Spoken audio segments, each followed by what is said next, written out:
E agora, como a gente sempre se preocupa com você, né, como a gente gosta de trazer informações relevantes para que você possa mudar aí o que de repente não está tão bom na sua vida, a gente vai falar sobre o câncer de mama. A gente está no Outubro Rosa e quanto mais informação, melhor. Porque em algumas situações a mulher precisa tirar a mama, né? Precisa fazer ali a mastectomia, que a gente chama. E aí depois vem a reconstrução mamária. É sobre isso que a gente vai falar, por isso eu convidei o doutor Juliano Rodrigues da Cunha. Oi, Juliano, tudo bem? Ele que é mastologista e também oncologista e está aqui conosco para conversar. Obrigada por ter vindo. Eu que agradeço a oportunidade. Nem sempre é fácil falar de reconstrução mamária, né?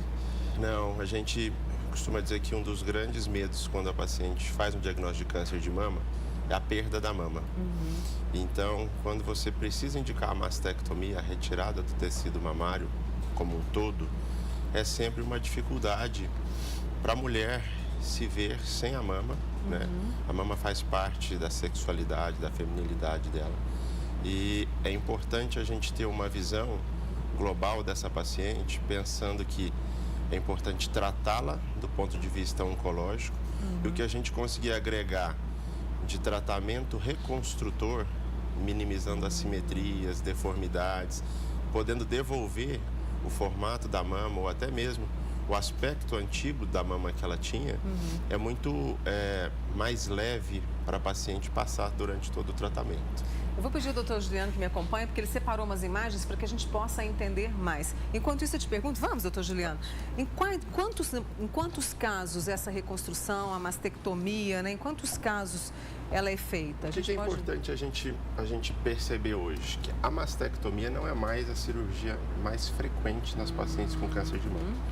Ainda bem que nós temos um diagnóstico precoce. Onde é capaz de minimizar o tamanho da cirurgia, tá? Antigamente a mastectomia era a cirurgia clássica para o tratamento do câncer de mama. Hoje a mastectomia é presente, é bastante executada, só que ela tem sido reduzida ao longo dos tempos com a melhoria das técnicas cirúrgicas que a gente faz, tá? Muito bem. Quando que a gente precisa retirar a mama?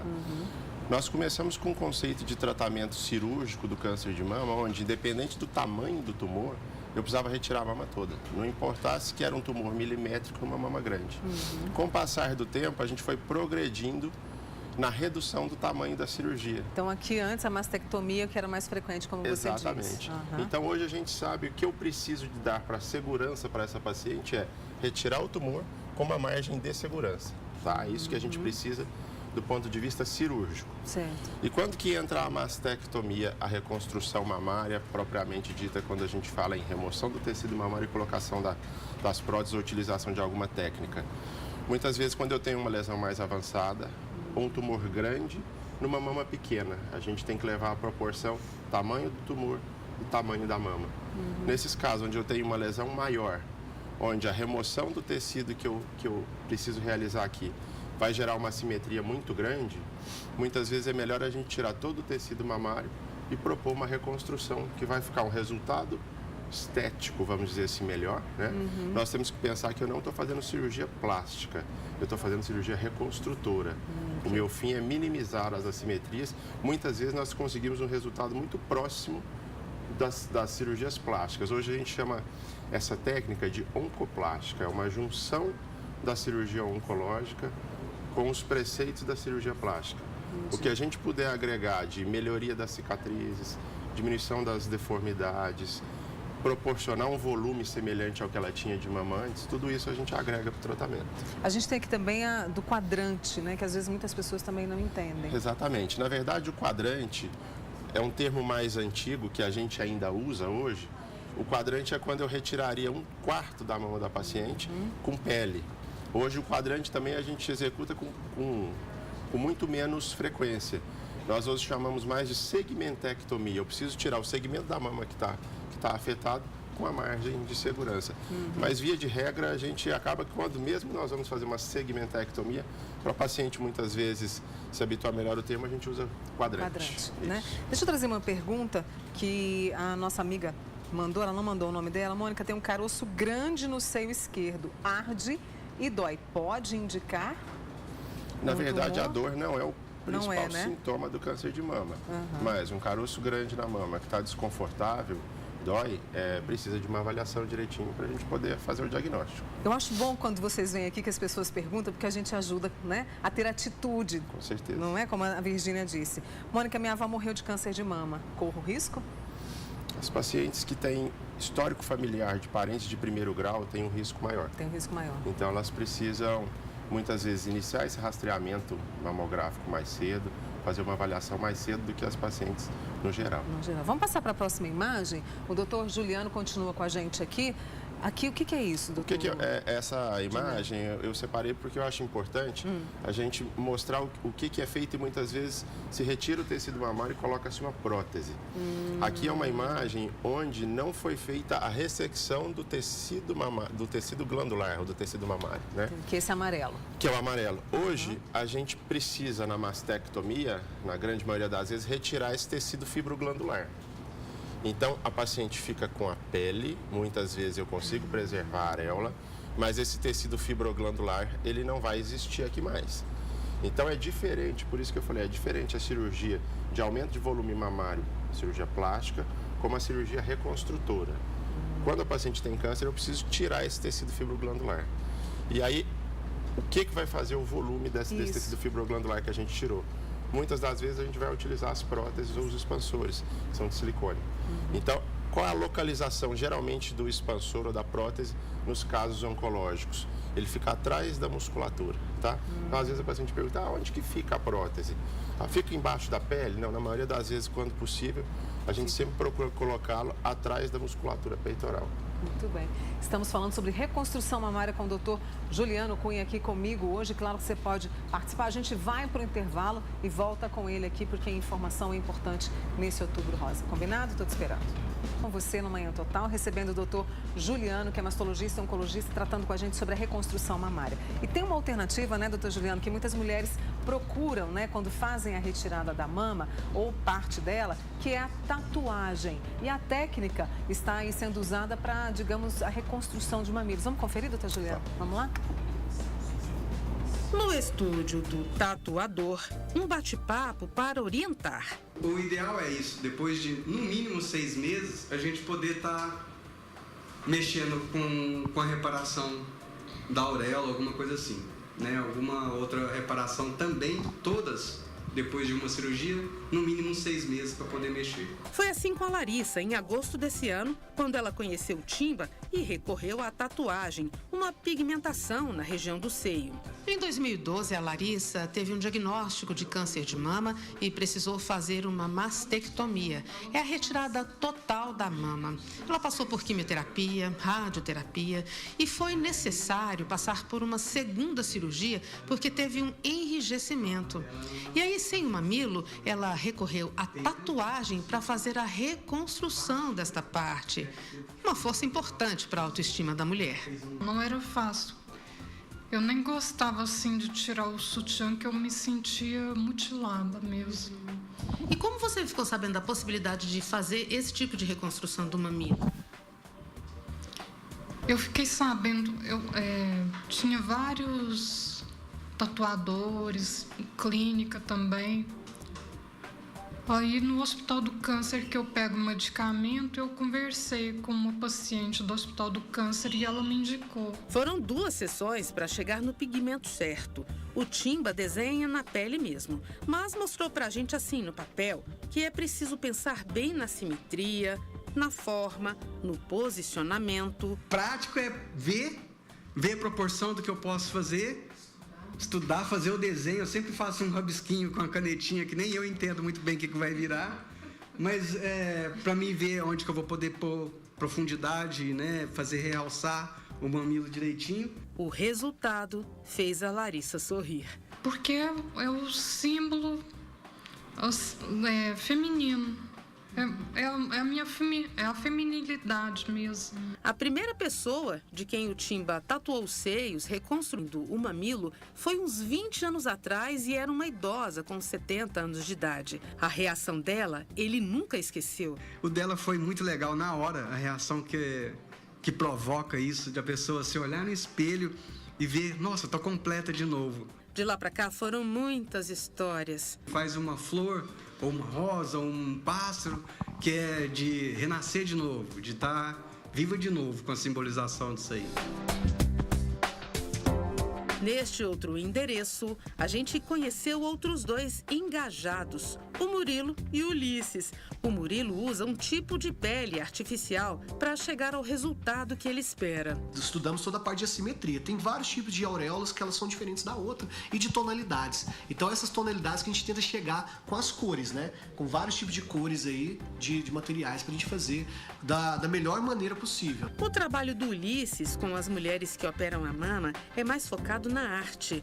O traço dele traz flores sobre as cicatrizes, tem beleza e parece ensinar que as marcas tristes, tantas vezes, podem ser superadas, podem se transformar em uma nova história. A gente vai fazer o trabalho floral, né, em cima das cicatrizes, e são trabalhos únicos, porque a gente vai fazer dependendo da cicatriz da paciente. Se foi uma cicatriz mais invasiva, se foi uma mais delicada, a gente vai colocar a arte no lugar, renovando aí a autoestima dessas mulheres. Eles também já ouviram muitas histórias de emocionar, e isso motiva e muito o trabalho com as mulheres. É um trabalho que a gente está fazendo há um tempo já, acompanhando essas mulheres, então pra gente é muito prazeroso fazer um tipo de trabalho assim.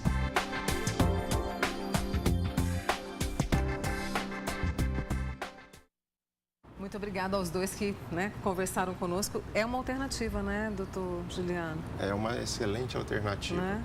Principalmente nas situações que foram mostradas aí, quando a gente precisa retirar a areola, muitas vezes essa confecção da nova auréola precisa de um segundo tempo, centro cirúrgico e toda a logística envolvida nisso. Muitas vezes a paciente prefere fazer a tatuagem que diminui esse tipo de intervenção e com um resultado estético muito satisfatório.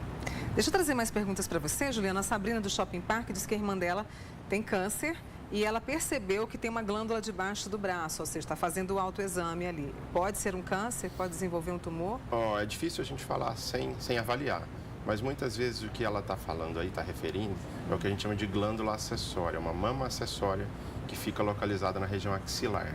Então é importante procurar uma avaliação médica para a gente ver isso. Geralmente, quando se fala que tem uma outra glândula, tem um gordinho debaixo da axila, isso a gente chama de mama acessória. É um tecido normal, mas que está fora do lugar, vamos dizer assim. Vamos continuar com as imagens que o doutor Juliano trouxe para a gente. Daqui a pouquinho eu volto com as suas perguntas. Aqui no caso também são próteses, doutor Isso são Juliano? próteses, é. Só para a gente exemplificar aqui, quando a gente precisa retirar o tecido fibroglandular mamário e eu tenho pouca pele e não consigo colocar uma prótese de volume maior, porque era um tumor grande que acometia a pele, muitas vezes a gente pode lançar mão dessa estrutura que a gente chama de expansor. Ele é um material semelhante ao silicone, mas ele fica vazio, vamos dizer assim. E com o passar do tempo, a gente injeta uma substância, um líquido, e ele vai enchendo e distendendo essa pele. Então, é o expansor, ao invés da prótese de silicone. Nós utilizamos quando eu preciso tirar mais pele. Depois que é feita toda essa expansão, é trocado o expansor pela prótese definitiva. É importante a gente lembrar que muitas vezes essas reconstruções vão necessitar de várias intervenções para que a gente faça a primeira num primeiro momento do tratamento e depois podem ser feitos alguns retoques, alguns refinamentos ao longo do tempo aí, para a gente chegar no resultado mais adequado para aquela paciente. E aí é paciência, é muita conversa? Exatamente. Eu acho que quando a gente propõe uma reconstrução mamária, é importante lembrar para a paciente que a primeira coisa que eu estou tratando é a parte oncológica, é o câncer dela. Junto com isso, hoje a gente pode agregar um tratamento de reconstrução. Isso é fantástico, que antigamente as pacientes ficavam condenadas à mastectomia sem reconstrução. Hoje, na grande maioria dos casos, é possível propor algum tipo de reconstrução para as pacientes. Então, o que é importante a gente frisar para ela, que na verdade, muitas vezes pode não ser o resultado que ela esperaria, mas que é possível depois ajustar e a gente chegar aí num resultado satisfatório. Para ela e para vocês também, né? Vamos para a próxima imagem. A gente está falando de reconstrução mamária. Isso também tem relação com a prótese, Exatamente, ó. A gente tira todo o tecido fibroglandular, aqui eu tenho pele e músculo, e recompõe aquele volume perdido com a prótese. Quando eu preciso ganhar espaço, aí a gente usa o expansor. Como é que você vai encher essa bolsinha que ficou lá dentro? A gente tem o local certo que a gente consegue fazer isso guiado, atravessa a pele com essa agulhinha e faz a expansão de tempos em tempos. A cada uma semana eu injeto 50, 100 ml, que eu vou ganhando aí e distendendo essa pele. Então são etapas, Tá? não São é tudo de uma vez que vai encher não essa é bolsinha. Tudo de uma vez, não. Para que é feito esse tipo de reconstrução? Para que eu consiga ganhar mais pele para depois trocar esse material por uma prótese definitiva. Então, chegando mais perguntas aqui, olha, tem uma amiga nossa, ela fez uma cirurgia, tirou toda a glândula mamária. Ela quer saber se dá para fazer reconstrução. Eu vou mostrar sua foto aqui para o doutor Juliano. Ela não falou se teve um tumor, mas nesse caso dá para fazer a reconstrução? Sim. Quando a gente tem a ressecção da glândula e manutenção da pele, na grande maioria das vezes é possível você abrir de novo aquela região onde foi operada, criar um espaço entre a pele e a musculatura e fazer a introdução de uma prótese. É sempre que dá para usar a prótese? Não. Tem situações, dependendo da comorbidade que a paciente tem. Uma paciente tabagista tem um risco muito maior de rejeição ou de complicações. Uma paciente que tem outros problemas de saúde. Ou aquela paciente que tem um perfil que você sabe que ela não vai fazer o repouso adequado, não vai seguir as orientações adequadas. A gente tem que ter o bom senso de indicar uma reconstrução sem atrasar o tratamento oncológico dela. Então, tudo tem que ser muito ponderado. Naquelas situações onde a gente perceba que o risco de complicação é maior ou eu posso atrasar o tratamento dela, muitas vezes é melhor a gente propor o tratamento oncológico e programar uma reconstrução tardia, que a gente chama. Ela faz o tratamento oncológico, opera sem reconstruir, ou a gente começa um caminho da reconstrução, mas deixa para finalizar depois que ela terminar todos os ciclos de químio, fizer o que precisa fazer, para a gente não perder essa lacuna aí, tratando complicação, tratando os edemas, os seromas que podem acontecer. É muito importante a gente ter uma sintonia com a paciente e explicar que é possível de ser feito, temos muitos recursos, mas que existem os riscos, né? Então, a paciente está ciente e encara essa situação junto com o médico, aí a gente segue em frente. E a maioria hoje tem feito isso? Porque quando vem o diagnóstico, como a Karina falou ontem durante um debate que nós tivemos, abre-se o chão, vem o medo, vem o choro, vem o luto. E aí, depois disso, as mulheres estão mais conscientes quando são alvo do câncer de mama, doutor Juliano? Eu acho que a maioria, a gente percebe no consultório que a maioria aceita uma proposta de reconstrução. O que a gente tem que mostrar é que é uma cirurgia reparadora, né? Ela está tirando o tecido mamário e a gente está reconstruindo, seja com o tecido dela mesma, ou seja com a utilização de uma prótese. Mas a grande maioria delas aceitam, porque eu acho que agrega demais ao tratamento, devolve um pouco dessa autoestima dela, que fica muito abalada nesse momento de tratamento, né? Então, a partir do momento que a gente faz um diagnóstico e vai conversar sobre o tratamento cirúrgico, é papel nosso expor essas possibilidades. E a decisão é sempre tomada em conjunto, né? Com a paciente, com o familiar, o esposo, os filhos que estão juntos. Mas, na grande maioria das vezes, elas aceitam a reconstrução, sim.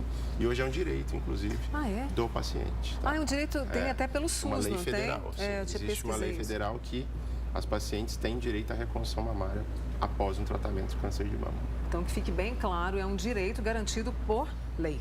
É importante a gente lembrar que nem tudo que é garantido por lei é factível de ser feito, né? Mas está escrito. Está escrito. E a gente tem buscado chegar próximo do que está escrito. Né? Temos mais imagens aqui que o doutor Juliano trouxe, a gente tratando sobre reconstrução mamária. O que eu te disse é que a grande maioria dos casos hoje, quando a gente faz um diagnóstico precoce, inicial, e o volume mama proporciona eu fazer uma cirurgia conservadora, a gente usa do raciocínio da cirurgia plástica para aplicar uma técnica que a gente chama oncoplástica.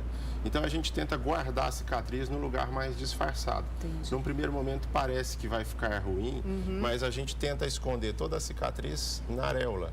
Eu tiro o tecido onde tinha o tumor, você faz um descolamento da mama e a gente roda um retalho, onde eu consigo voltar com o cone mamário, proporcionando de novo o restabelecimento do volume e da forma, e escondendo a cicatriz. Geralmente a gente sempre tenta jogar a cicatriz periareolar e abaixo, no sulco inframamário. E por isso aquilo que você falou do repouso, né, das regrinhas que vocês pedem para seguir, para que essa cicatrização seja boa. Exatamente. A paciente que se submete a um tratamento cirúrgico e onde eu preciso que ela tenha repouso, ela usa um sutiã cirúrgico, ela fique sem fazer esforço com o braço, ela vai ter que ter um cuidado especial para que a gente consiga o resultado que a gente deseja.